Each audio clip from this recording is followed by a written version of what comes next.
আমার সব কথা আপনাদের গ্রহণ করতে হবে এমন চিন্তা করি না, তবে নিজের বলার সুযোগ যখন পেয়েছি তখন বলে রাখলাম। প্রবাসী শ্রমিকদের অবদানের জন্য স্বীকৃতি দিতে পারি। সারা পৃথিবী জুড়ে নানা কাজে বাংলাদেশেরা কৃতিত্ব দেখাচ্ছে। আমরা 21-এর দিনে তাদের সবাইকে স্মরণ করতে চাই।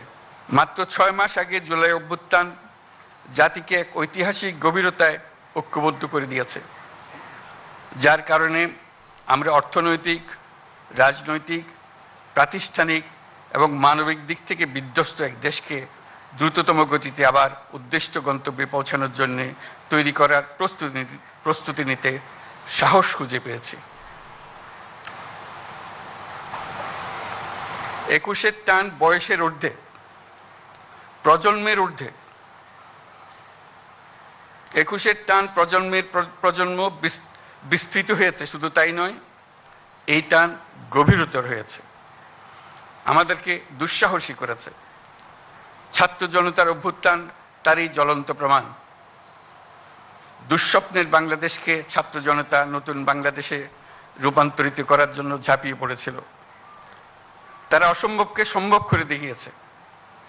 আমাদের তরুণ তরুণী, কিশোর কিশোরী রাস্তার দেয়ালে দেয়ালে তাদের স্বপ্নগুলো, তাদের আকাঙ্ক্ষাগুলো, তাদের দাবিগুলো অবিশ্বাস্য দৃঢ়তায় এঁকে দিয়েছে।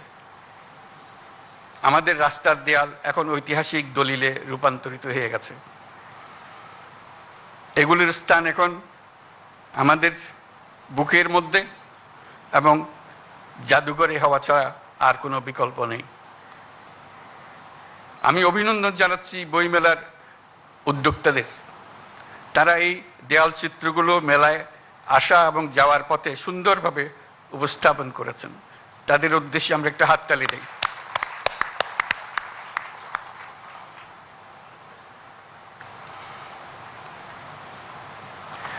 বাংলা একাডেমি আয়োজিত বইমেলা আমাদের জাতীয় জীবনের এক অবিচ্ছেদ্য অংশে পরিণত হয়েছে।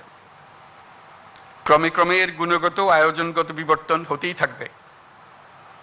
বইমেলায় হাজির করার জন্য লেখক লেখিকারা সারা বছর প্রস্তুতি নিতে থাকেন যথাসময়ে নিজ নিজ বই সমাপ্ত করার জন্য। প্রকাশকরা অনেক আয়োজন করেন নিজেদের বইগুলো যথাসময়ে হাজির করার জন্য, গুণগত প্রতিযোগিতা সৃষ্টি করার জন্য এবং আগ্রহ বাড়ানোর জন্য। প্রতি বছর বিষয়ভিত্তিক সেরা লেখক স্বীকৃতির আয়োজন করলে লেখকরা এই স্বীকৃতি পাওয়ার জন্য এবং সেরা লেখকরা সেরা প্রকাশক পাওয়ার জন্য অনেক সহায়ক হবে। আমি এই প্রস্তাব দিচ্ছি।